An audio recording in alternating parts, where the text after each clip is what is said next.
Hello, everybody, and welcome to the very first inaugural episode of a podcast that we've been planning for a couple months now, Anime Cvlt, as I will call it every single time. I am one of your three hosts, Mike Martin, joined by two people across the country that are going to make me be up at 4 a.m. once a month. Dear old across Dodger. The world. Across the world. Yeah, not country. Say. See, it's 4 fucking o'clock in the morning. I'm doing my best. Different countries, all of us. Yeah. Wild. Yeah. Dodger and Indeimaus. Hello. I can't believe it's happening. I know, we're doing it. We're doing the thing. Yeah, the way this worked out is Indy tossed me a vague idea and I wrapped a collar around him and said, "You're doing this." So here we are. It was both the fastest thing that's ever happened and it felt like the slowest thing that's ever. I feel like we've been waiting for this for so long, and at the same time, after I said, "Hey, I've been thinking of like an anime show," and you're like, "How about a podcast?" I'm like, "Yeah, that's not a bad idea." Next week, I got Dodger. Let's fucking do this. Listen, the way I know how YouTubers work, unless you force them to do something, you're not going to do it. 100%. If it was up to me, we wouldn't be here right now. You'd still be another 5 years of planning whatever the show's for sure. Be. Someone once said that all people are either like they excel at beginning a thing, at doing a thing, or at ending a thing. And I feel like Mathis is let's do it. Let's do the thing. Yeah, I can't end shit. That's my problem. I can't end anything. Like, I don't know where this is going, but I will get it started. Yeah, we'll get it started. And if it falls apart, hey, at least we tried. Yeah. Which brings to like what this podcast is going to be. So we kind of talked about whether we wanted to do like modern seasonal stuff and keeping up with that, or if we wanted to do more kind of classic, more popular animes throughout history. And because I think a lot of my history and Indy's history is kind of wide open, we haven't seen a lot. Kind of just doing the popular stuff made sense. So we're going to do about an episode a month where we watch an entire series in between each episode. And these episodes will be our deep, in-depth thoughts on the series as a whole, the episodes one by one, and so on. And we figured for the first episode, we'd do the classic Cowboy Bebop. But before we get to that, I kind of want to talk about how each of us got into anime in the first place. And I want to start with Dodger because I feel like you're the anime Sherpa of the three of us here. Yeah, she is the most experienced with anime for sure. Yeah, it's weird because doing this podcast, I'm actually very excited because since having a kid, I don't have as much time to like keep up with seasonal anime and stuff. But no, I started as I think a lot of kids did, which was I went to school and one of the kids on the playground was pretending to henshin into Sailor Moon. And I was like, what is this? What's happening here? And she was like, you don't watch Sailor Moon? Awkward, cringe. So I went home and immediately figured out what channel Sailor Moon was on, and it was busted. It was not. Was it Cartoon Network? Was it Toonami Sailor Moon at that time? No, that didn't exist yet. There was no Toonami. Oh yeah, so you're a kid. This is and then I found out that there was Sailor Moon, and then immediately after was Dragon Ball Z, and this was they go hand in hand. Yeah, this was before they like redid the voices. So it was the first iteration of bringing Dragon Ball Z over. And I got extremely into both of them. That was around, I was 7, I think. Damn. So yeah, I've been doing the thing since and 7. Been fucking neck deep ever since. Yeah. Well, I think sometimes it's really hard to remember what it was like, but like we can watch so much anime now.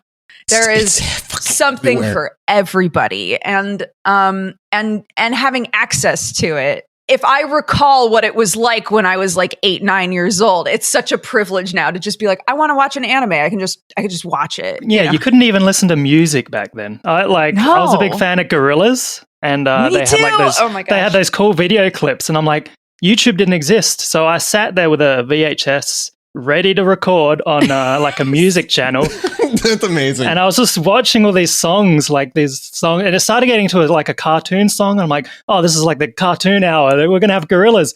Didn't happen. And then I got half of 2000 recorded on a VHS so I could rewatch it over. So you can just rewatch that over and over again. Yeah. like YouTube is a lifesaver. I just got into vinyl, this side tangent, but like I just started getting into vinyl and I've been buying the Gorillaz discography and going through them one by one. The fall is the next one for me to get. It's been fucking great. It's been so much fun. Beautiful. Yeah, I have them all as well. It's so good. Why don't you go indie? Like how did you get into anime? You got into it way later, right? I have a similar story to Dodger with the beginning, except you replace the little girl with Sailor Moon and you put a little boy with going Super Saiyan in the playground. Of course, yes. Yeah. So around the same age, the late 90s was when I started getting into Dragon Ball Z, Sailor Moon as well. Pokemon was a big one. It could be the same for you, Dodger, but during high school, it was a lot less cool back then to like anime. Like maybe it was just better, but like, so I kind of fell out of it big time with like, but yeah, I only watched those 3 when I was a kid. Missed a lot of those classics, like the one we're talking about today, I missed completely. And then I got into it again 2017 and then now I've just been on like an impossible watch list of things that I need to get through.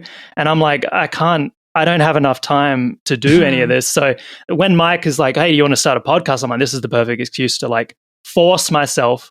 Because even though you're enjoying this stuff, like sometimes you got to force yourself to watch shows. Because like you're just like, oh, for sure. I'm just going to put on a YouTube video for 8 hours that doesn't benefit me at all, and then and I won't watch the anime. So I'm glad that we're doing this. I'm staring in the mirror with that comment. yeah. It's like, a 10-hour video about a show I've never seen before. Yeah, I'll 100% put that None of this information is going to stick with me. Cool. I won't experience this one in a lifetime anime instead. Oh my god, why are we like this? The information sticks with you, and you lost something valuable in the process. Right, you discarded something that maybe you needed. Yeah.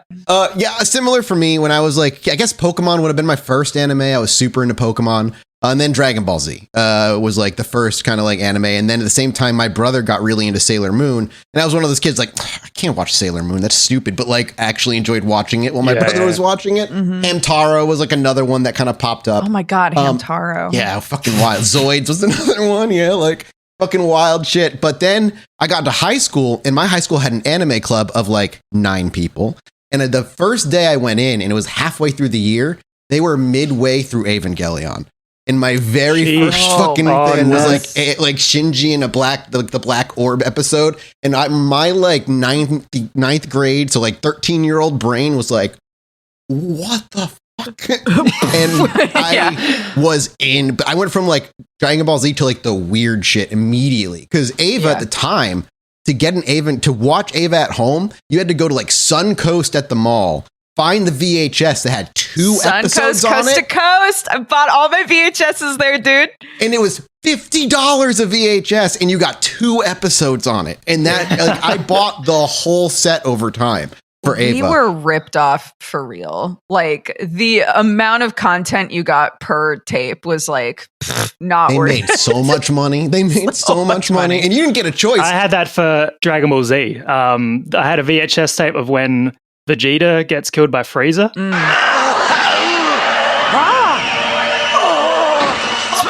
Spoilers. They're all fine. Sweet listeners. And then the one after it. And I just watched those 3 episodes over and over. Yeah. No, and you didn't have a choice too. Since you're doing VHS, you had to choose dub or sub. Yes, there was also that. And sometimes there was a price difference between the 2 of them. So it was just like chaos back then. They made so much money. After high school, I completely fell off until Chainsaw Man, which oh wow. Huge chunk of nothing. That's why if you look at the list of anime we listed and the ones I've watched, they're about to the year 2000 and then they just stop. Yeah, guess the Mathis suggestions. It's like the 1980, 1990. Yeah, so I got Serial Experiments Lane on there, which I don't even know if you fucking heard of. It's crazy. I do think that for the both of you, for me a little bit, but for the both of you, the TBW, to be watched list is a bit more intensive because I want to watch things that people are currently excited about, but I also have this huge list of things that I feel like I missed. Yeah. Right. So I think that's probably why it feels so overwhelming sometimes. Looking at that list, I'm just like, I've seen nothing. Holy shit. Yeah. And we kept adding things and then we'd have our little ticks of what we've seen at the end. And you just see Dodgers tick, tick, tick, tick. I'm like, what? I just added that. How did you've already seen it? It's whatever I added or whatever you added automatically would get our tick anyway. Yeah. We're just adding things we've stuff seen. we've I'm watched. like, I don't really know anything else actually. So, this has been great. So let's actually move into then like fucking Cowboy Bebop, which is I think this is going to be a great first episode because it's so beloved. It was like an accessible number of episodes, and neither of you guys had watched it before. Not once. So I think it's perfect. I knew nothing about this. Somehow spoiler free completely for this show going into it. Yeah. I knew they made a live action on Netflix, and I knew they fucked it up somehow, but I don't know how they fucked it up. I just know that's apparently what happened. And so, like, coming into Bebop, I had kind of high expectations. Like, everybody, even Jesse, who doesn't watch fucking anime, he loves Cowboy Bebop. So I had really high expectations for this series. I didn't know what to expect. I just expected it to be really good. Mm. Yeah, I was similar. Somehow spoiler free. It's literally was on the bottom of my watch list, meaning it was one of the first things I've ever added. And yeah, everyone, even people who despise anime for some reason are like, yeah, no, Cowboy Bebop's really good. So yeah, very high expectations as well, which could be a dig against like my overall thoughts, which are positive. Same thing. But yeah, it was so like acclaimed, and everyone was like, oh, it's like one of the best anime ever made and stuff. So that could have had like a negative impact, because I can imagine seeing this in 1998 as an 8-year-old kid. Sure. And right now I would have Cowboy Bebop tattoos. It's just like, it's like the difference. I just happened to watch Dragon Ball Z as a kid. If I watched it today for the first time, like, would it have stuck with me as much as it did? Who knows? But yeah, I had fun.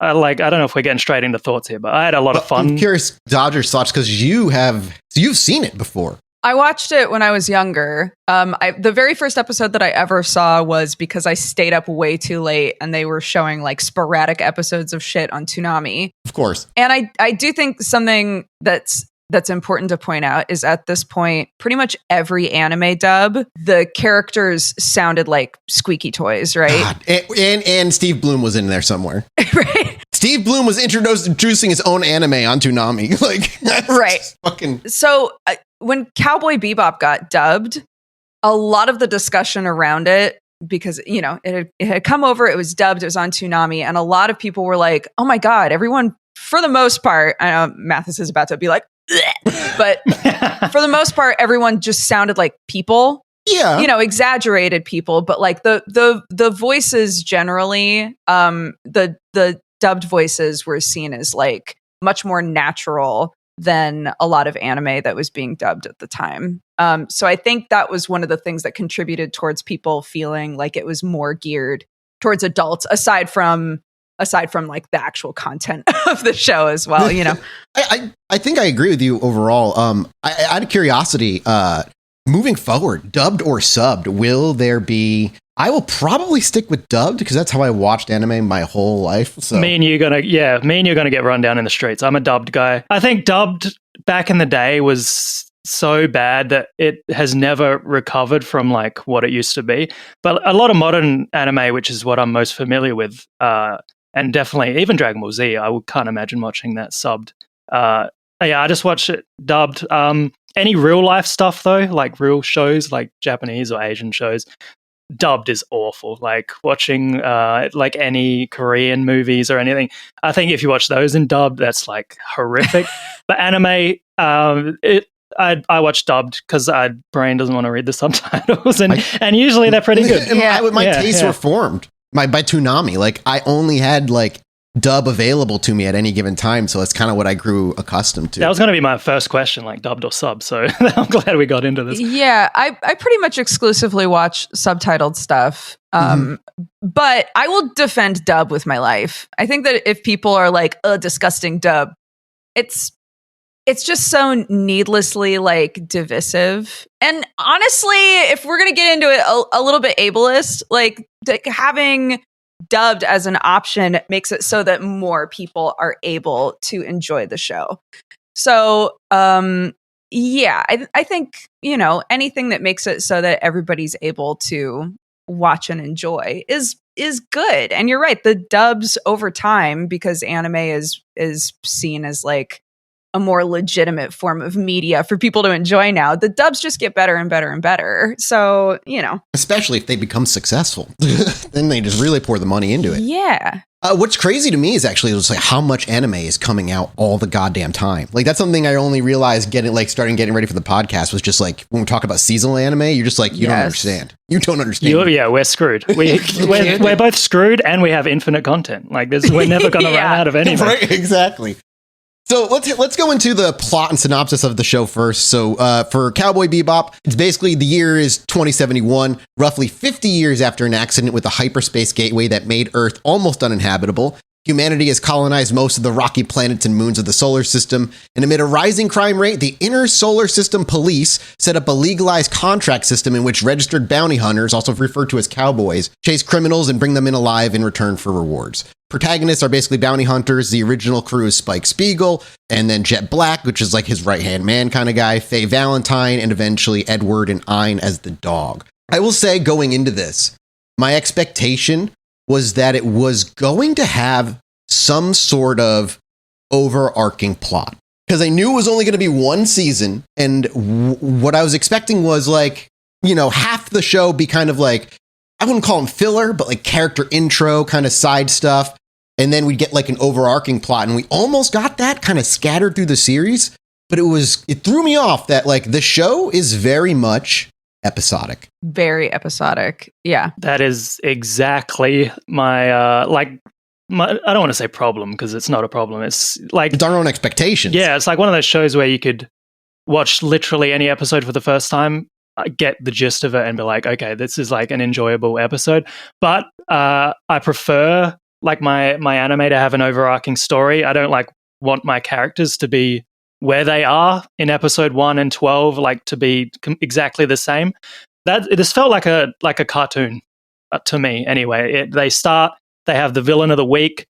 They solve it, and then they're kind of back to where they started from the start of the episode. So they can do a refresh in the next episode, which makes it really easy to watch, and B, like I said, you can watch any of these episodes and enjoy them. But I prefer, when it comes to anime, I prefer having like a story told, a beginning, middle, end. Have them drastically like change, have like stakes and stuff like that. So yeah, like you want things to be invested in. Yeah. So when like they introduce like the villain Vicious, I'm like, oh, this is the guy. This is going to be the guy. And then then he's like gone. And then he fucks off for like 5 episodes. Yeah. Wait, what? I guess he wasn't it. Yeah. Who was this guy? Who was that guy? Yeah, I have these notes here. That's like at the start, I was doing episode 1, 2, 3, like with note. I'm glad that I didn't write these on paper, because this would be like the scribblings of a madman. My notes is just chaos. Yeah, it's just episode 2. It's the worst. I like the little dog. And I'm like, episode 1, session 1, Asimov, the bad guy. Never mind, he died. And episode 2.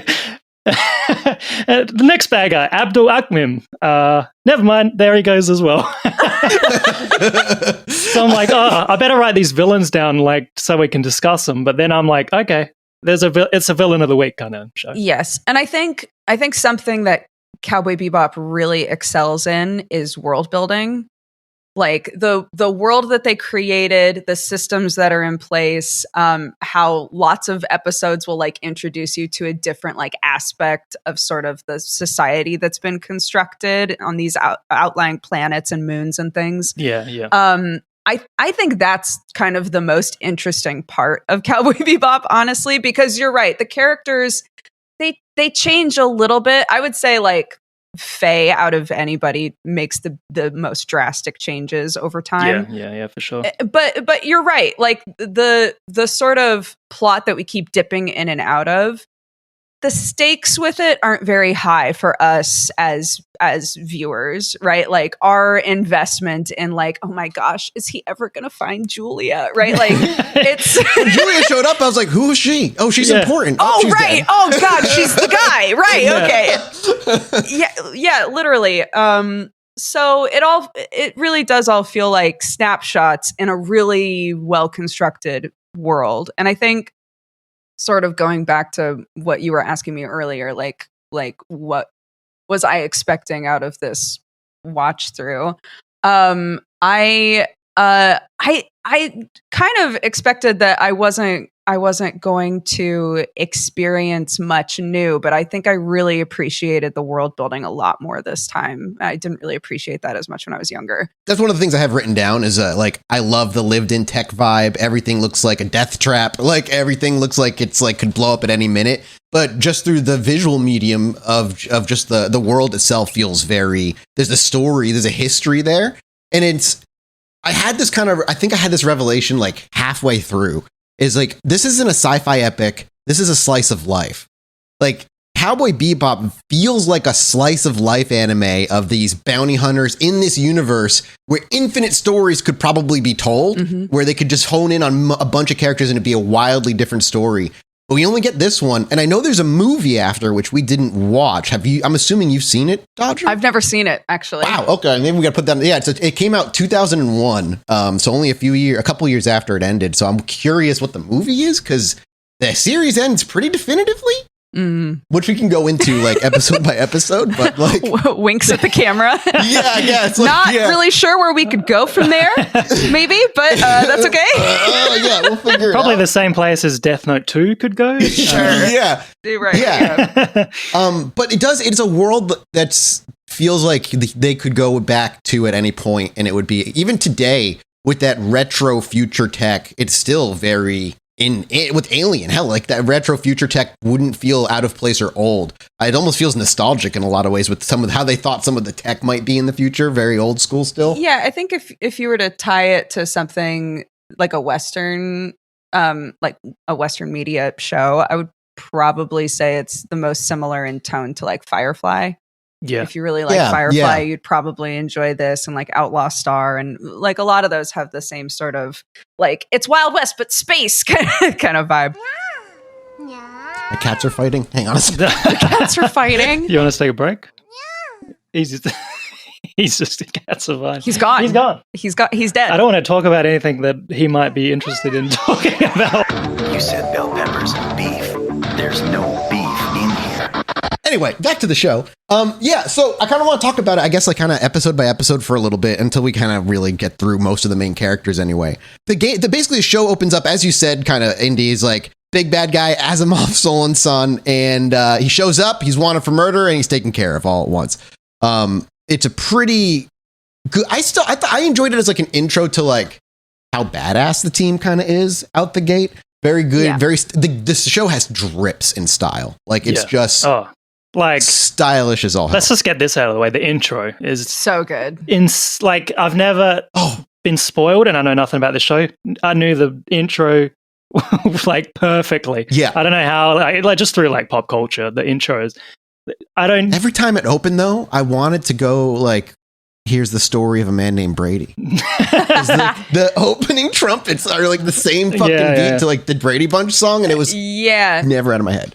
I think if I recall correctly, Watanabe, all of the shows like this one and Samurai Champloo and Space Dandy and all those, the music is typically like one of the big touchstones he uses when developing a show. So for this one, it was like a lot of jazz, right?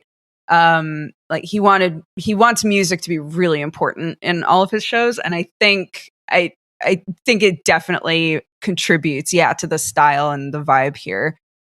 There were a couple episodes where I'm like, this music does not fit. There was some wacky jazz going on there. There were a few times I'm like, what the fuck is this song? When I was watching this, apart from like the 4:3 ratio, you're like, this doesn't feel like this could have released any time. But then you get to some of the music, and I'm like, okay, this is 90s music. Never mind. A time capsule in the worst way. Yeah. It's wild. But see, episode 1 is pretty straightforward. There's not a whole lot that kind of like. Yeah. We get his obsession with bell peppers and beef, and that's right. We introduce to Jet Black and Spike. Mm-hmm. Both incredible. Bounty Hunter TV. Yeah. Oh yeah. The I don't know if I like the Bounty Hunter TV show. Dude, my notes were Bounty Hunter TV looks boring as hell. Yeah. That's all I wrote about that. My notes are just an exercise in nonsense. I don't really know. You know what? We got Bounty Hunter TV almost every goddamn episode. Yep. So every fucking episode. That's true. Wasn't the biggest fan of that one, but episode 2 started with armed scientists, and more bounty hunting nonsense. That's where we meet Ein, isn't it? The second episode? Yes, Ein is the second episode. And then there was I wrote down gorilla arms. I'm trying to remember why I have gorilla arms written down. I don't know. Was there a man that had... We could have a competition of who wrote down the dumbest shit on our notes. Because episode 1 I have bell peppers and beef, hot dog in the mouth thief. Yep. Intro, Spike, see you, Space Cowboy. That pretty much covers episode Perfect. 1, yeah. That's it. For episode 2, I said Dr. Light is going through some rough times, if I remember correctly. Some old dude was struggling early. And I also wrote down, and I don't think this ever came true, Spike is so cool and cocky at getting his targets, that's going to bite his ass, isn't it? I don't think it ever does. Him being a badass never comes back around as a thing that fucks him over. I mean, yeah. I would agree with that. Consistently, all of the other characters are you're too much of a hothead. You keep getting us into trouble. You're nothing but trouble, right? But he's almost always victorious in the end. He's so cool though, guys. God, he's so cool. I love him. Whenever the jazz music comes on, he's about to do something really fucking badass. That's usually how it worked. And I think when they introduce Jet, I think it's really easy to assume that Jet's just going to be the guy in the chair. But really, getting ahead of myself a little bit, but all of the characters are very involved in the heists or not the heists, that's the wrong word, but all of the stuff, the bounties, bounties, yeah. They're all very involved and have their sort of niches. And Ein is the kind of comes in towards the end of the episode. And I even was the way they were treating Ein in that episode was almost hinting that there was something special about him and that he's super genius. He's a data genius. dog. He's very smart. Yeah, he's smart, but never kind of goes on from there. We don't get enough value out of Ein, I feel He's the funniest dog in all of anime for me. Also, I love the dog noises. It sounds like someone just took a microphone in their apartment and was getting the whines of their dog. It was not audio balanced compared to the rest of the show at all. There's the episode where a little further on where Faye, there's one can of dog food left and she pulls it out of the fridge and Ain's is expecting it. And then she just eats it out of the way they cut to Ain's and he wasn't animated at all. He's literally frozen solid watching her eat the can of food. I lost it. That was the funniest shit I've ever seen. I'm this is perfect. A lot of Ein was just something's wrong. The smarty pants dog is the only one that knows. He growls. Yeah. And then you the viewer are Ein's growling. What's he growling at? And everybody else who lives with this goddamn dog and should notice this shit by now is shut up, Ein. They just don't pay attention. Well, it's when Spike, I think it was episode 9, where he's the things I hate most, kids and animals and women with attitude, and you got all 3 of them on my ship right now. Got all 3. That was a really good line. Yeah. Speaking of women with attitude, that's episode 3. We get Faye Valentine right in the beginning where she's just a badass opening where she's getting attacked by somebody. She just shoots them all down. So good. Mm-hmm. I wrote Step on Me, Purple Haired Mommy. Yeah. Oh, that's funny. I wrote Intro to Wife. Faye's a good character, dude. She is so good, yeah. Yeah. Oh no, gross leg twitching. Ooh, card trick. I'm not quite sure what that meant. Interesting. There was a casino bit, but was that episode 3? Yep, episode 3. He we get a scene where Spike is introed and he swallows his cigarette because he's just that badass. And I wrote swallowing the cigarette was unnecessary. That's when he stole the hot dog from the lady's groceries and he hid it in his mouth and then he revealed it from his mouth. I'm just eat it, dude. What are you doing?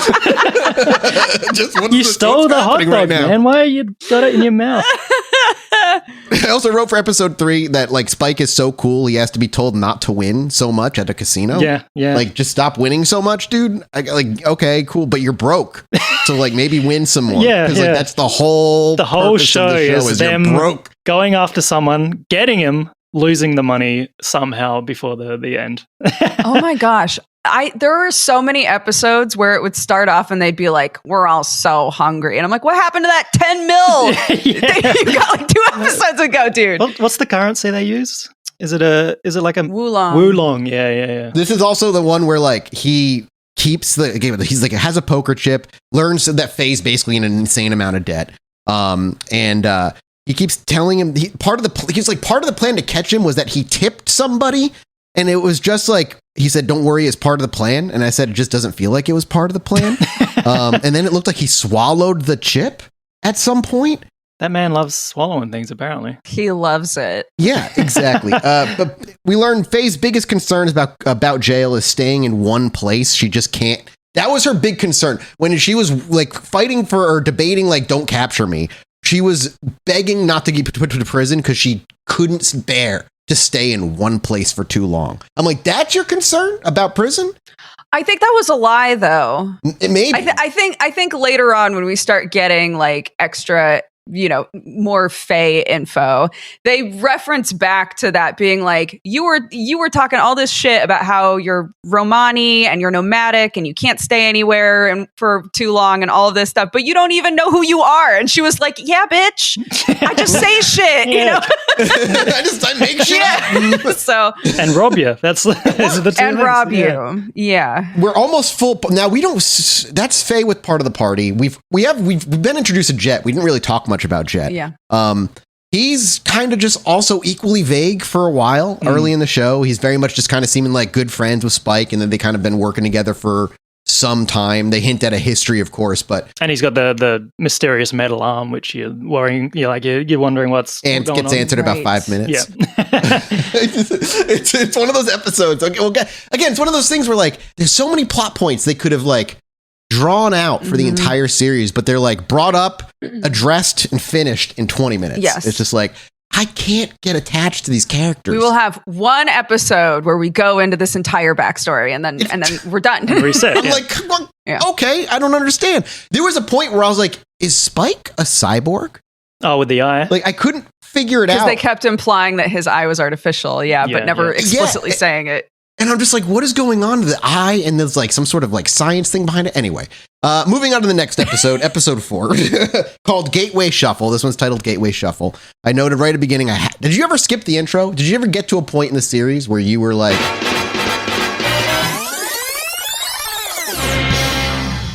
No. I did, yeah. I mean, when we get to shows with 50 episodes or something, I'll be skipping the intro. But for this one, I'm like, you know what? This is fine. This is a banger. I can listen to this as many times as I want.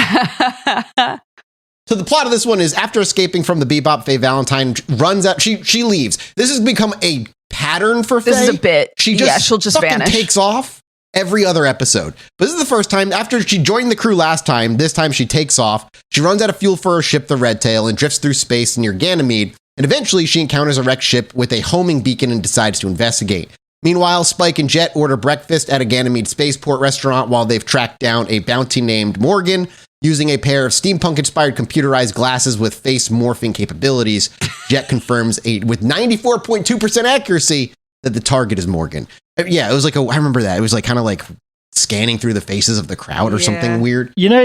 Like you watch, there's so much pop culture where you don't know where certain things come from until you've gone back to the original. I wrote the mother from Futurama because I think that's what like the mother from Futurama is based on, like this. I've never seen Futurama, so I have. Oh, okay. Well, there's this like old decrepit purple lady with all the like lackeys, and it just reminded me of that. I don't know. Like Futurama is obviously a very pop culture show, but yeah, that's all I wrote for this one. And monkey virus. And, so also eating at the same restaurant that they are, a group of eco-terrorists with their leader, Twinkle Maria Murdoch. That was the tall weird lady, right? Yeah. Yes, she was so fucking like badass looking. And again, one of those just kind of comes and goes. Yeah. And she died so unceremoniously, if I remember correctly, too. It was just kind of like in the inner spaceship. Yeah. They all pull out machine guns. They all open fire on everybody. With all of her children. Yeah. And what I like about this show, too, is that like the violence isn't too often, but when that is, it's bloody as hell. Oh, they have no issues just spattering blood everywhere. For being like 1998,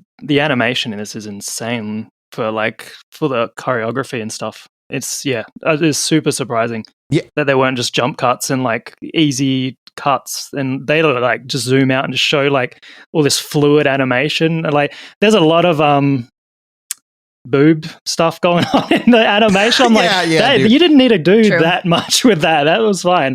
That's like I'll just say outright, like Faye's proportions are not livable. If she was real, she'd be dead. They also fluctuate pretty wildly. I Yes, think. they do. Yeah, they're not the same. A lot of fan service in this for sure, with a lot of the angles and stuff. Yeah, which is fun. It's fun. So while they're being shot at, Jet now remembers that who the woman is. He like remembers, oh, that's Twinkle Maria Murdoch, and she's worth $25 million. So Spike and kind of like sneaks out, and they start a gunfight. Meanwhile, Faye's B plot is she finds a man in life support in a life support pod named Get inside a wrecked ship, asking her to bring a case to the ISSP. She would rather he live, but he succumbs to his wounds, unable to tell her any more about her past. And she's left to ponder the case, and finding her curiosity too strong, opens it unaware of what it holds. And it's a gold object, unfortunately the same one that the Space Warriors keep in their monkey virus in, as Indy was saying. Yeah, I got that. Monkey virus. That's the eco-terrorist attack. Yeah, that was like I remember like the end of that is like a space battle, and they're like trying to like stop the monkey virus from getting out by blowing it up. They're in like light speed or a different dimension at the end, right? And they're like in a different, and you can kind of see them phasing in and out. Yeah, they're in the space plane. Space plane. Yeah, and the virus is being held in something that I wrote. Is that the Infinity Stone holder? Because it looked like, I think, the Power Stone. Yeah. From like, Yeah. And I also wrote, oh no, monkey virus. That's how 28 Days Later started. There it is. The guns solved everything, including opening a thing. That's right. They shot it to be able to open it, and they basically shot it down. That was basically episode 4, really. I love Monkey Mama. Monkey Mama. I love Monkey Mama. I don't know why I wrote that. And Faye officially joins the crew at the end of this episode. Yep. Moving into episode 5, it opens with a peace contract between Red Dragon Clan and question mark JK. It was just a setup. This is when we start to get some Spike background. This is like this is the episode I was like, okay. Yeah, exactly. Here's the same. the plot. Yeah, I'm like, yeah. Birdman introduced Vicious in brackets, cuts throat, and this I'm like, okay, they've done the setup, they've introduced most of the crew. This is going to be the big villain for the rest of the series, and then we all know where that kind of goes. But yeah, This is where we're introduced to Vicious. Technically correct, kind of. Yeah. But kind of. They also thinks that Spike died 3 years ago. We kind of learned that like Spike is off the grid for some people. And if that's another part was like, oh, Vicious is going to find out he's alive. And then that's going to be like a game of cat and mouse. Yeah. I think we find that out with Annie, right? He goes to see Annie and she's like, what the fuck, you're alive? Yeah. Yeah, Vicious equal edgy daddy, I wrote down. Yeah. And then Jay. Unpopular opinion, maybe. I think Vicious's character design is maybe the worst one out of all of the repeat characters. He's like Alucard, isn't he? He's like they needed to rework it a little bit. Yeah. He's like kind of a little Alucard-y. Yeah. By the way, I love the 3 old men that always showed up. Yeah. Those were so badly drawn. They were. I thought they were a reference for a minute there. I thought one was like Ash, and one was like the guy from that pirate anime, One Piece. Yeah. And then I don't know who the other guy would have been. They were just everywhere somehow. And the shit that came out of their mouths, though, like, bro, saying stuff like, Vicious, it won't be nearly as cold as your dead heart is. I was like, what? Yeah, that's I actually looked up those 3 old dudes that kept showing up, and apparently they found like a gateway, and that's why they're able to be in different planets like at the same time Spike is. Okay. I was like, I didn't because I was like, are they a reference to something? And then I learned about their history that apparently that they have. That's the bonus episode, their lore. We'll get into that next time. Yeah, that would have been nice. It would have been like a little bonus episode. So obviously Spike wants to go after the bounty. Jet Black warns him that it's going to be a trap. And at this point, Jet drops the first bit of his arm lore. It's in this episode that we learn that he lost it rushing into something. They kept it vague a little bit, but he kind of drops like, okay, well, I lost my arm being stupid and running into a trap. Don't run into a trap. Right. And Spike's too cool. He doesn't care. Yeah, the number of times that characters like hold Spike by the cheeks and go, please don't do something dumb. And he's like, I can't wait to do something dumb, though. Yeah. That's my bread and butter. He's like, but I have plot armor. I'm not going to die yet. I can't die yet. Yeah, I'm too cool to die, dude. Faye Valentine calls for help as well around this point. And we get our first look at Vicious in like the cathedral area, which was like a fucking bad ass. The church scene right at the end is so sick. Yeah. That's like one of the only GIFs that I've seen of like Cowboy Bebop was something in that scene. And I thought that was like the big finale. That must have been the big finale scene or something when I saw the GIF, but no. It's just episode 5 that passes pretty quickly. Like the scene of like the window in the background, and they've got like Spike and Vicious, like one's on the ground and the other one's like looking up at him. It's beautiful. A beautiful show. The fucking show is just beautiful, top to bottom. And just some of the coolest episode names of all time, like the most edgy. Like names. This one was called like Sympathy of the Devil, like Waltz for Venus. It's just like it's so good. Ballad of Fallen Angels. Yeah, it's all fucking sick. Yeah, like all these band names, man. It's so good. Yeah, it really is. And then like you said, this is one we learn where Vicious and Spike have history. We think Vicious killed his mentor at some point or something. Again, they're keeping it very vague around this point. Mm-hmm. And then we also learn that Jet Black likes to do some bonsai keeping. True. Yeah. He did some clipping. Yeah. Oh yeah. He's got his little clippers, and he keeps screwing it up because like someone will do something stupid, and it will. He's just trying to live, man. Like the amount of shit he had to put up with in that show was brutal. I think Jet ended up being like my favorite character, or at least one of them at the end. He's great. Let the man live. Just let him live. And at one point during their fight, it looked like Vicious and Spike were like flirting with their looks. And I was like, Vicious kind of into Spike, ? Oh, he's being kind of flirty, but we learned to think he likes violence. Yeah. Something just as a side note, another thing that for some reason, I don't think I remembered from when I was younger, but like they did not shy away from having like lots of queer characters in this show. The diversity of the cast for a 1998 anime was incredible. Racially, absolutely. Even with like the no gender stuff going on, like closer to the end was kind of crazy. Yeah. Ed, interesting. We'll get to when Ed shows up, which I think is going to be soon. So yeah, we move into episode now. It was Ballad of Angels. Now we're Sympathy for the Devil.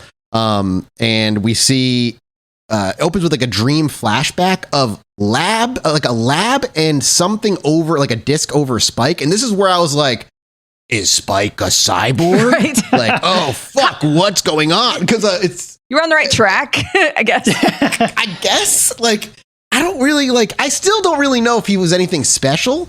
Other than he had a fake eyeball. He was cool, man. That's all you need. He was just cool. He doesn't need to be a robot. And this is the episode we learned Dog's name is actually Ein. Jet Black knows some like big fat guy is like in the way. I wrote down and it says Jet knows fat guy. Spike splits off. Disabled people confirmed. I was like, what is happening in this fucking episode? But yeah, Sympathy for the Devil is they're going after a bounty. After they have the flashback of him in a lab. He jolts awake in a nightclub where a kid is on stage playing a blues tune with a harmonica. Meanwhile, Faye inspects the refrigerator on board the Bebop, but only finds a can of dog food, which is the scene that Indy was talking about. Where the best bit. My favorite just scene. Watches us Faye eats it. Yeah. That's literally all I wrote for episode 6 in my notes. It's all that mattered, really, because we went from Vicious and now we're completely just totally different plot. This is like about the point where I'm like, oh. Yeah. Vicious isn't, he's gone, I guess. Well, I guess I thought he was going to be the villain of that episode. I'm like, oh no, is that it? But obviously we get a bit more later on. Can you imagine? We just never see him again. You're like, well, okay. Awesome. Jet joins Spike at the nightclub, and while Spike confirms their next target with his computer glasses, they discuss blues music. Jet says he's a lifelong fan of the genre. Spike soon confirms their 3 million Wulong bounty head, Giraffe. However, someone is in the way. It turns out to be an old friend of Jet's, Fatty River. So Jet yells from across the room, sure to draw attention as they greet each other. And soon Giraffe leaves the club and Spike begins to follow him discreetly as he goes outside. Giraffe himself is following the kid who performed on stage, and he enters a taxi with an old man in a wheelchair. And Spike watches Giraffe then get into the taxi to follow rather than confront him, and Spike runs back. Yeah, I forgot. This is the episode with that weirdo kid. That you're like, what is going on here? What the fuck is this? Yeah, and the whole thing with like, save him. And you're like, who? Like, which one? What's happening? Yeah, Giraffe follows the two to a skyrise hotel, and preparing himself, he bursts into a suite and finds them demanding the old man be returned, calling him Zebra. Spike darts for his ship, the Swordfish 2, and arrives in the area. Suddenly, Giraffe crashes through the window of the hotel, and Spike narrowly catches him. Spike is disappointed that he's been shot since that will affect the bounty, and he tries to get him not to speak, but Giraffe insists that Spike help him. Gives him a ring and says not to be fooled by the way that he looks. Obviously, that we're like, oh, the kid, something's weird with the kid. Yeah. And he dies as the police arrive in the air.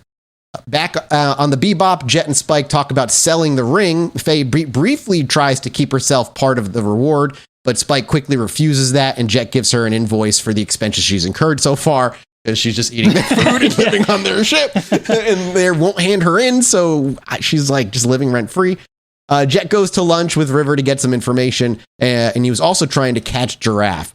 Fatty explains that Giraffe and Zebra were the leaders of the Self-Defense Volunteer Squad, and Wen is supposedly Zebra's son. And it moves basically on to like, the kid is like a weird immortal thanks to the gate accident that happened. He was in the accident or near enough to it that his like molecular structure was changed forever and he just can't age anymore, I guess. But he was like somehow controlling these dudes to make them pretend to be his parent until they died, and then he just swapped to a new dude. Correct? Yeah. So like he explained this one's a blur for me. I'll be honest. This one. Wen explains to Spike that he was with his family during the Astral Gate accident, and the hyperspace gate explosion annihilated the environment. Wen, however, emerged from the charred remains of the ground unharmed and furthermore without aging anymore. Wen was experimented on until Zebra infiltrated the R&D lab, and he used Zebra as cover for his appearance, and the third such person that is used as that kind of like appearance so far, I guess. Wen then asks for the ring, and when Spike plays dumb, he continues to shoot. Spike finds cover and fires back, knocking Wen's gun away. Spike advances, but Wen quickly runs up the stairs, pushes Zebra down, and Spike is forced to catch him as Wen runs off. But Spike keeps shooting after and hits Wen in the face, falling down behind some boxes. Spike finds, however, that he's nowhere to be seen because he fucking runs off because he's immortal. He then returns to the Bebop with Zebra, who's dead and in need of a funeral. However, they notice that he has tears in his eyes and is actually just paralyzed. He is not dead. Jet then uses a brain scanning machine called the Alpha Catch to record his memories as video images. And then they witness how Giraffe got shot at by Wen in the hotel room and kind of get his backstory by just a magical fucking device that gives you the plot. It's the future, dude. Yeah, it's the future. It gives you the plot. It's the cyberpunk brain dance thing, yeah. And this was one of the most 90s sayings ever, because Jet then asks Spike if he gets the picture, and Spike goes, yeah, as if. And I was just like, fuck, that's so, like, just dates the show so bad. Yeah. So Jet crafts a bullet out of the gem, and Spike loads it into the Thompson Center Contender. Jet also notes he doesn't know what will happen once the bullet hits the guy. It could explode, but that only excites Spike more, because the more dangerous shit is, the more he just wants to go do it. Yep. As he leaves, Faye expresses worry that he won't come back. She'll do that 900 more times. And Spike then admits he doesn't like the scenario, but he flies his swordfish, tracks Wen down in the stolen cab. They travel away from town, and Spike shoots the taxi, causing it to crash into the abandoned station. Wen emerges and basically just fires. Wen fires 3 shots with a sadistic smile on his face. One lands at Spike's feet, the next wide, and the other grazing his cheek because he's badass and he doesn't get hit directly. And then Spike shoots Wen between the eyes, who stood still expecting to survive that bullet wound, but the gem works and turns Wen into an old man very fucking quickly.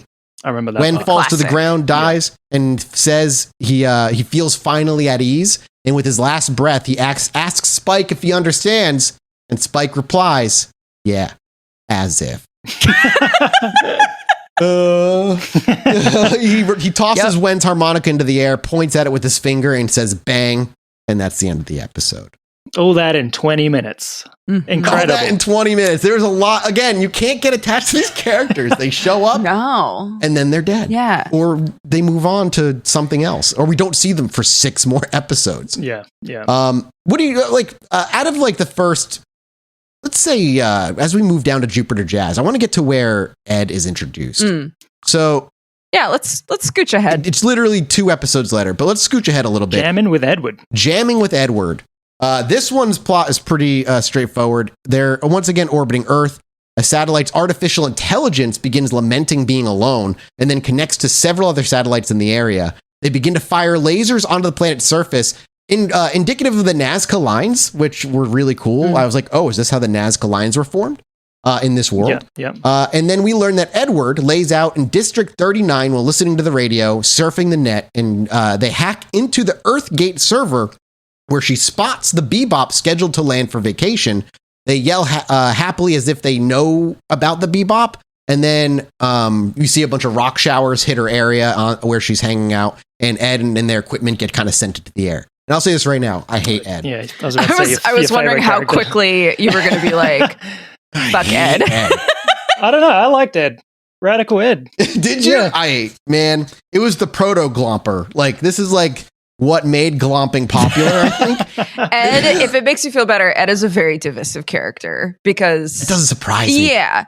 I like Ed, but I think if Ed was used more than she was in the show, it would have been too much. I think she shows up and is involved just the right amount throughout the show. I'm glad they didn't make her the one that screws things up. I'm glad that she usually figured things out or like helped because of how smart she was. Yes. I was expecting him to be like, oh, Ed fucked this one up. Okay, Ed has screwed this up. Ed is like, but she's just in the background like tapping on her laptop, and then she's like, man, do this. And they're like, oh, that's actually a really good idea. So I'm glad that she was like helpful and not a hindrance, because that would have been really annoying if she was like messing things up all the time, I think. No, she was very useful.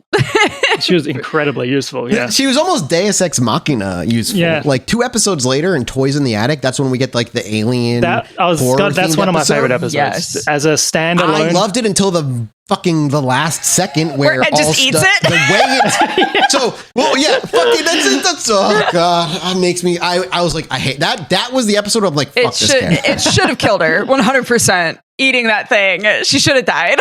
And I'm like thinking too much. I'm like, is Ed like not fully human? Maybe is there something going on with Ed? And no, it was just one of those, just like, we don't know how to end this, so Ed eats it. The end.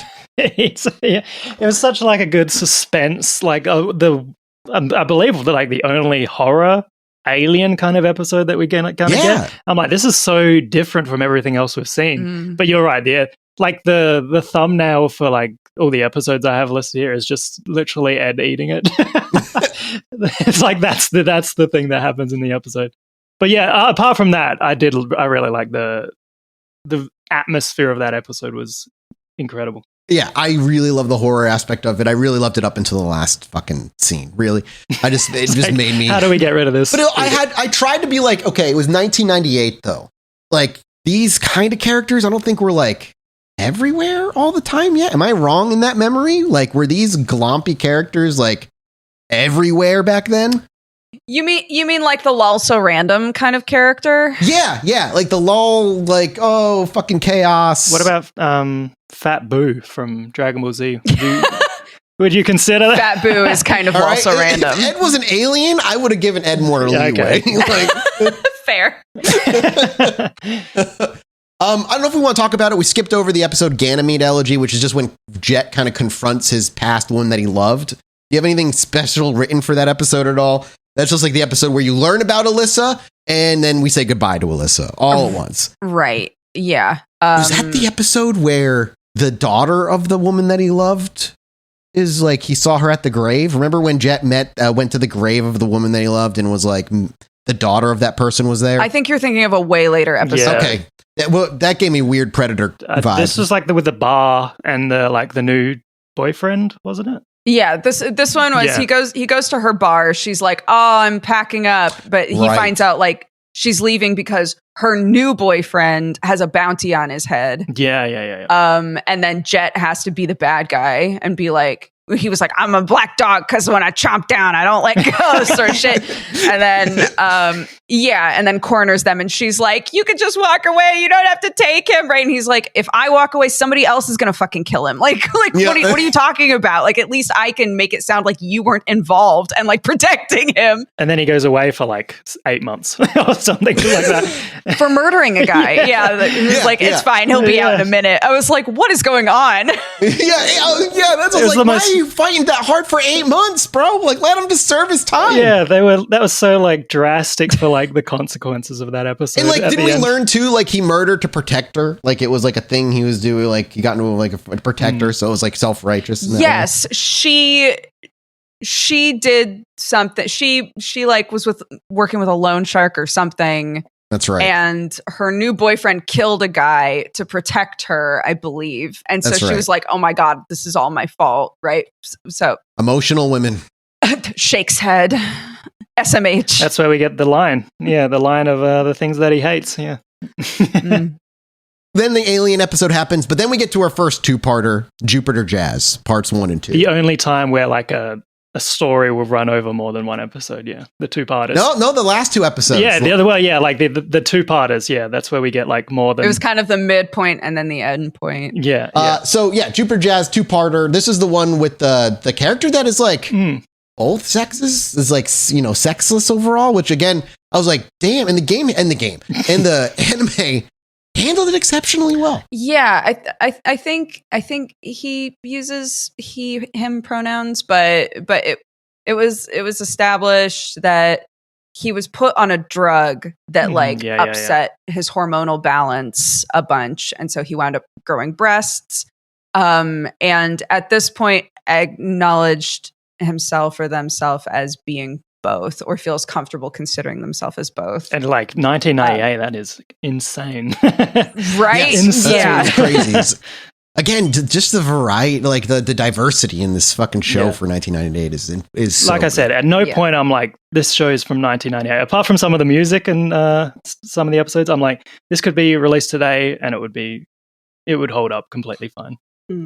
After that two-parter, we go back to a fucking list of just one-shots all the way through. One of my favorite ones was the mushroom fucking episode where they all take the psychedelic episode. Mushroom episode. I'm like, and I loved the intercut of like Spike walking upstairs and then cut to like just him walking in place as Ed's just like, what the hell is going on? Of course, Ed is like immune or whatever. Of course. He's like, or poisoning everybody. Ed is like experimenting by leaving the mushrooms around. But that was a fun episode. But one of the ones that I was like, I want to talk about is Pierrot Le Fou. Pierrot, yeah. Yeah, Pierrot Le Fou. Because this is one of the ones where I'm like, Spike is a cyborg. He must be. Because I thought he came from like the same place as Pierrot and like kind of did, I guess. But this is like basically an assassin that was genetically like messed with. And it ended up making him regress in his mind in age.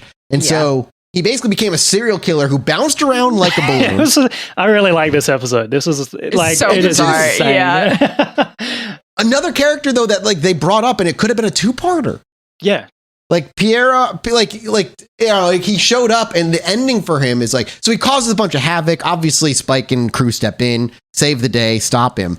But they stop him because he like threw a dagger, it hit his leg, and because the guy is like mentally a toddler, he collapses in pain, starts sobbing, which is kind of like heartbreaking in a weird way. You're like, fuck, okay, I feel bad. I agree that this is definitely one of those situations where it's like, this is really messed up.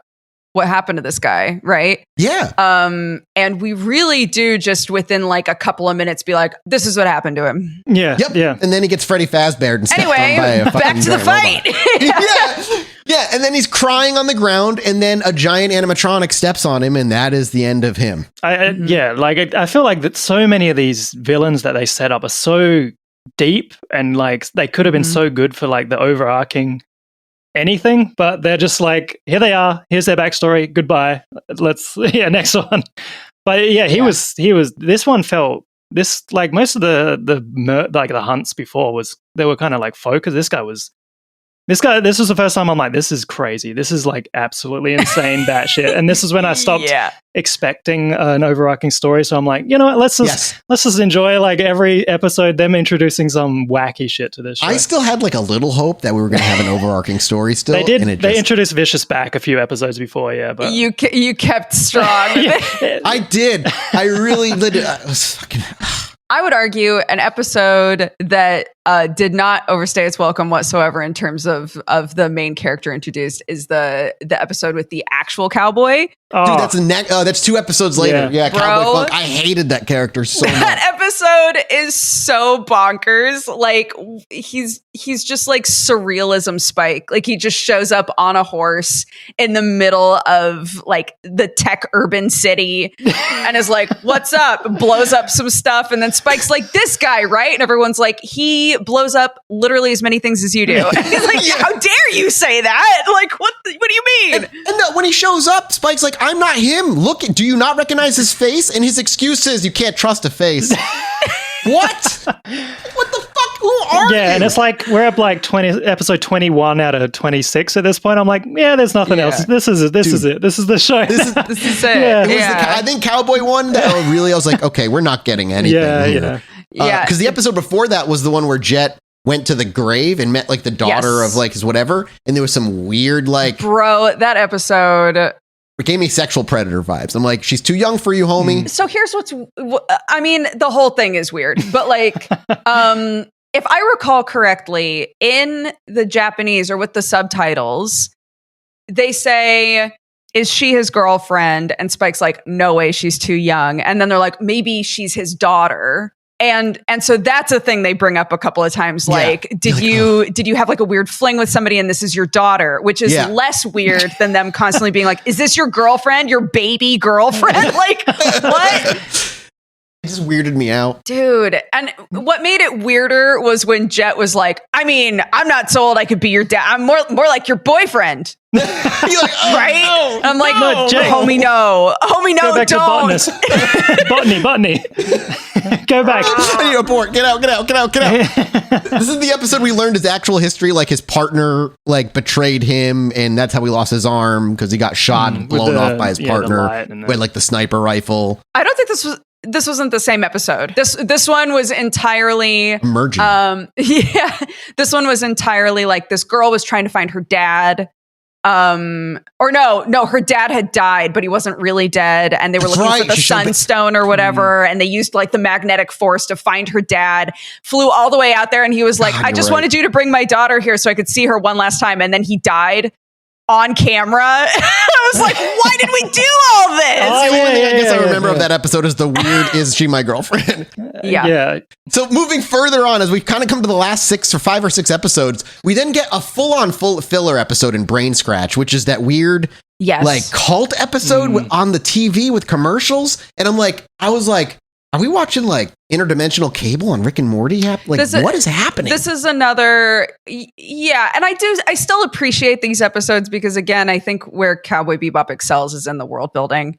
Yes, I appreciate 100%. these episodes because it's another thing that sort of adds to like, what is this world like for people, you know? Yeah. But it's like one of the final 4 episodes, and I'm just like, what are we doing? I think I'm guessing like you are, Mike, if you're a fan of like, the only thing I can reference that you've seen lately is the Chainsaw Man, where it's like a sequence of events that have a leading and people die off and stuff like that. If you're coming into Cowboy Bebop with that mind that I'm assuming we both had, you are going to be confused as hell. But if you're coming in with with its world building and the characters, it's just the slice of life stuff that it is. Mm-hmm.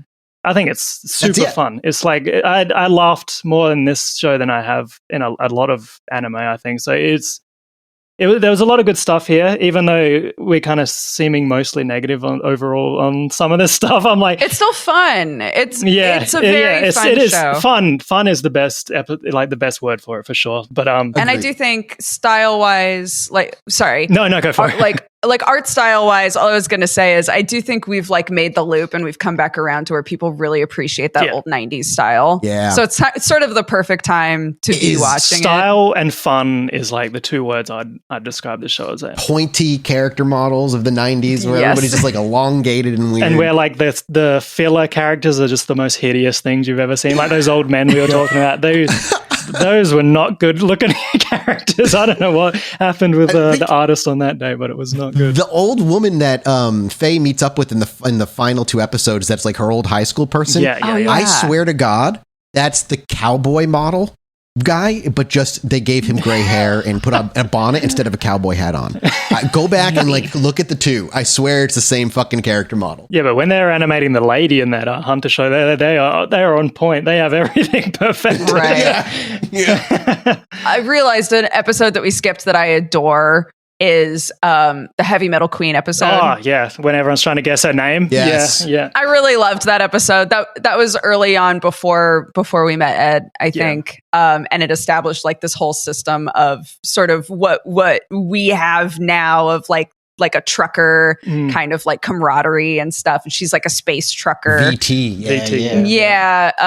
And it was very cute. And of course, we had the moment at the end with Spike being like, I know your name. I figured it out the second we met, sort of shit. And then, he lets her keep the money, though. After But I really liked her design as a character and stuff. I do think that this show's really good for having characters that are designed differently than you would expect, I think. Yeah, no, she was super cool. I also think it's like kind of it's almost a compliment that like saying that we just want more of all these characters. Like all these characters that get introduced, we're just like, they're cool. Like I want more of them, not 20 minutes and then they're gone. I'd watch a whole episode about the Heavy Metal Queen, dude. Yes, it was sick. Right before the final 2 episodes, we get the episode where Ed leaves the group. We find Ed's dad, another bounty, a fake bounty on her own father to find him that it was initially 50 million, but it was actually only 50 Wulong on him. Yeah.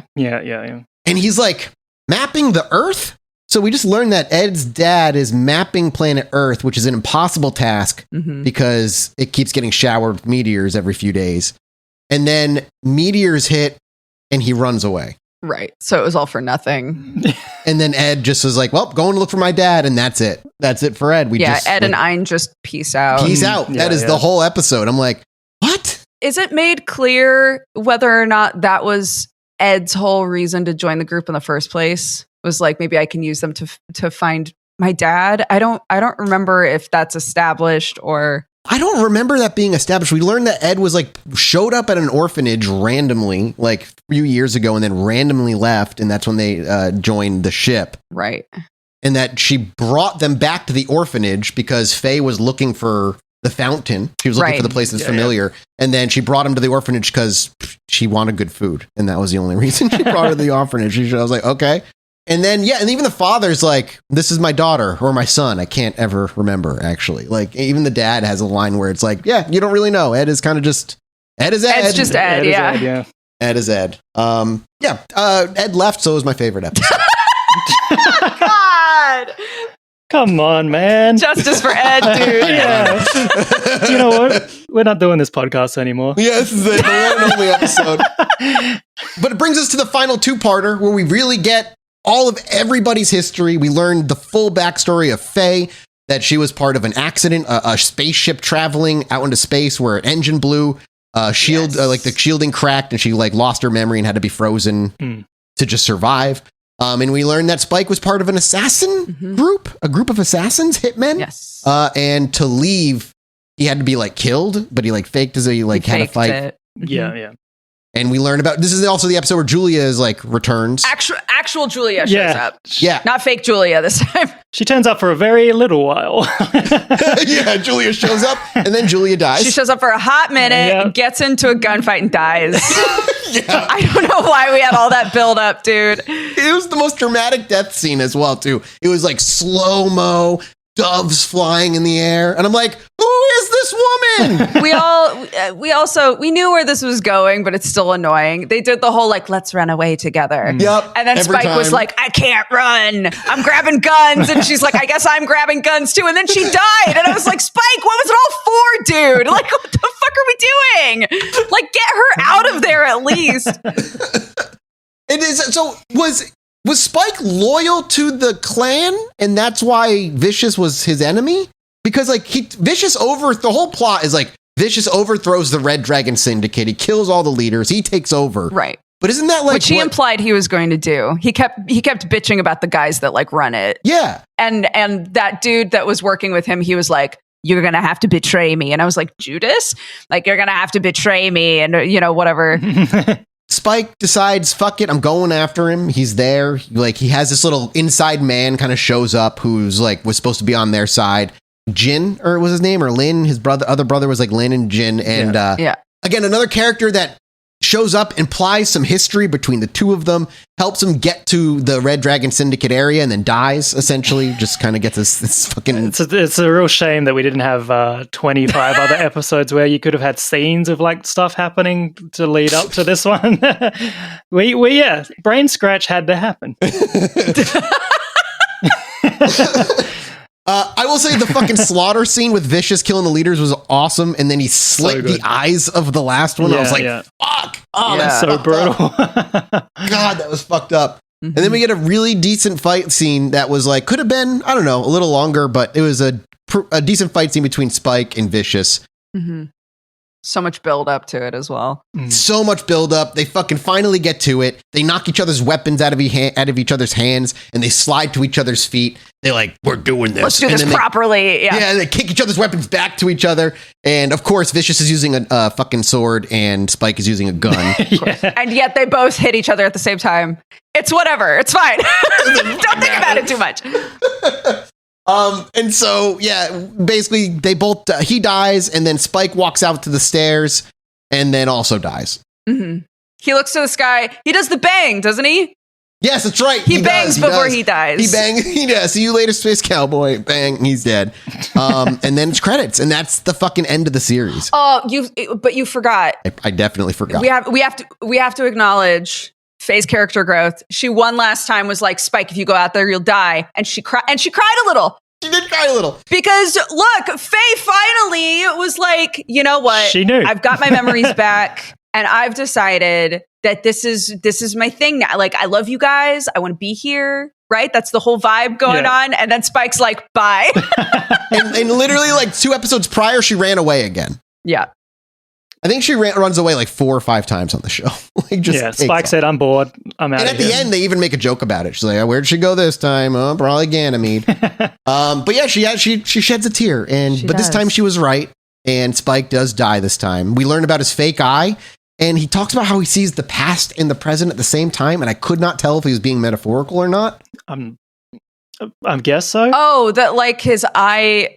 I think the implication is that his eye like records his life, sort of. Okay. And so he was a cyborg. That's some Black Mirror shit, yeah. So he's like, one eye can like play moments of his life previous, see the past, quote unquote. So he's always playing his past in one of his eyes. Right. The moments that he's like obsessing over, he can just keep seeing in one eye, and the other eye is seeing the present. The poor man probably wanted to die. This was at a time where mental health was not taken seriously. Yeah. Spike was just a damaged man who needed a therapist. Right? He would never go though. You can't force therapy on somebody. He'd break down his therapist. He would just like his therapist would be like, bro, go to someone else. I can't do this. And that's how the series ends. It's the 2-parter that feels like it should have been a 6-parter. Overall though, like final thoughts on the series, I did like it. Yeah. Like if I had to rate it on a 1 to 10, it's like a solid 7 for me. Like I really enjoyed it. I didn't love it. And I think my own expectations hold me back from loving it more because I expected other things out of it. But for what it was, and especially for the time, I really did like it. And I don't know if I'll ever watch it again though. Yeah. Sure. When it comes to anime, I'd like one of the highest things I think about if like how much I liked it is do I want to sit down and watch this with someone to see their reaction? And with Cowboy Bebop, I probably won't. Like I don't want to. Like it's not that. Overall, though, I did have a lot of fun with it. I was going to initially use like a grading, like the S tier kind of system. We all have our own rating system. But like, it's not going to break into like my top 10 anime of all time or anything crazy like that. I did get the vinyl. Like the music side of it was. I looked up. There's so many different vinyls. Yeah. Like so 4 or 5. That will I like get it on Blu-ray or anything like that? Probably not. But overall, had fun with it, enjoyed it. The only reason I'd recommend it is to experience like a classic and like a pop culture, like a living legend kind of thing. Yeah, like but don't go in expecting what me and Mike seem to be expecting with like a overarching story that like has a beginning, middle, end. Yeah, for sure. I think well, I mean, you've spoiled yourself on the whole dang thing if you've listened to this whole thing and you never watched it. But I think if you're looking for something with that's that Space Cowboy kind of vibe. The vibes of the show are fantastic and the world building is really great. And I think if that's sort of what you're going in looking for or expecting, I think you'll enjoy it a lot more for sure. It is Monster of the Week-y. Yeah. It's, what's the bounty today sort of a thing. And each bounty is really a vehicle to like look at a different aspect of this world that's broken up since this event, and everyone's living on different planets and moons and things. And it's really cool as a vehicle for that, but you're absolutely right. If you are hoping to have a big story to get invested in, you won't really have that. Yeah, that's not a priority for the creator for sure. Is there because you're like the most experienced here with a lot of different anime, is there like an anime that you would be like, this is similar to this, but it has the overarching story for people who... I'm not really sure. This one's compared to Outlaw Star a lot, but I've never sat down to watch Outlaw Star, so I can't say one way or the other with that.